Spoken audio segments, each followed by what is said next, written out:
পাঁচটি কারণে স্ত্রীর প্রতি স্বামীর আকর্ষণ কমে যায়। এই পাঁচটি কারণ যদি কোনো স্ত্রীর মধ্যে থাকে, ওই স্ত্রীর প্রতি স্বামীর কোনো আকর্ষণ থাকে না, মায়া থাকে না, ভালোবাসা থাকে না, এই সংসার জীবনটা তাদের আর সুখের থাকে না, আস্তে আস্তে কলহ তৈরি হয় এবং এক পর্যায়ে ডিভোর্স পর্যন্ত চলে যায়।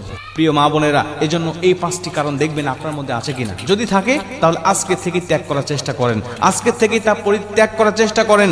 দেখবেন যে আপনার সুখের সংসারটা সুখের থাকবে, এটা আর কখনো অশান্তি আপনার এই সংসারে আজ করতে পারবে না। এক নম্বরে, স্বামী যা বোঝায় স্ত্রী যদি তার উল্টা বোঝে।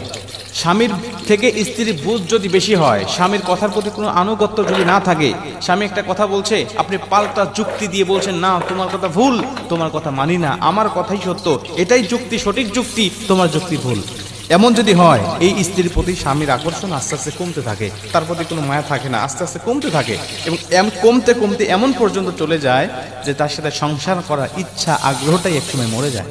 এজন্য স্বামী যা বুঝবে আপনি চিন্তা ভাবনা করবেন যে আসলে তার বুঝটা সঠিক কিনা, এর পক্ষে আসলেই দলিল আছে কিনা, তার যুক্তিটা আসলেই গ্রহণ করার মতো কিনা।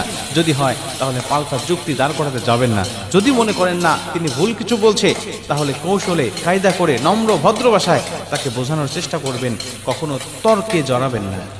দ্বিতীয় নম্বরে, যেই স্ত্রী স্বামীর মুখে মুখে তর্ক করে, যে স্ত্রী স্বামীর মুখে মুখে তর্ক করে, ওই স্ত্রীর প্রতি স্বামীর কোনো মায়া থাকে না, মহাব্বত থাকে না। তাতে আপনি যতই সুন্দরী হন না কেন, তাতে আপনি যতই বিশ্ব সুন্দরী হন না কেন, উচ্চ শিক্ষিত হন না কেন, উচ্চ বংশের মেয়ে হন না কেন, আপনার প্রতি কোনো মায়া, কোনো মহাব্বত, কোনো ভালোবাসা থাকবে না।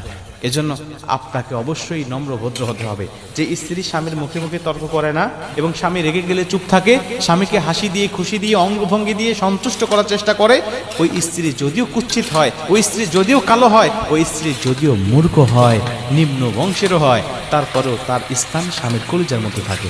এজন্য কখনোই দুই নম্বরে স্বামীর মুখে মুখে তর্কে জড়াবেন না। তিন নম্বরে, স্বামীর মতামতের বাহিরে আপনি কোনো কাজ করবেন না। স্বামী যে মতামতটা দিবে, এই মতামতটা আপনি গ্রহণ করার চেষ্টা করবেন। কারণ নবীজি বলেন, আল্লাহর পরে যদি কাউকে সেজদা দেওয়া জায়েজ হতো, আল্লাহ স্ত্রীকে বলে দিতেন স্বামীকে সেজদা করার জন্য।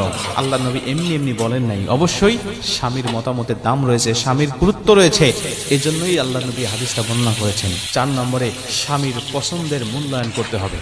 স্বামীর পছন্দের মূল্যায়ন করতে হবে। স্বামীর পছন্দ আছে বিধায় সে আপনাকে পছন্দ করে বিয়ে করেছে, এটা ভাবতে হবে। স্বামী যদি পছন্দ করে কোনো কিছু আপনার জন্য নিয়ে আসে, আপনাকে হাদিয়া দেয়, গিফট করে, যদিও সেটা ভালো না হয়, তারপরেও তার সামনে কখনো বলবেন না কি নিয়ে আসছো, এটা কি পরার মতো কিছু, এটা কি গ্রহণ করার মতো কিছু, এটা তো পছন্দনীয় নয়, এটা তুমি ফেরত দাও। অনেক মা বোনরা আছে পছন্দ তো করেই না, একটা শাড়ি নিয়ে আসছে জীবনেও সেটা পরে না এবং এটা ফেরত দেওয়ার জন্য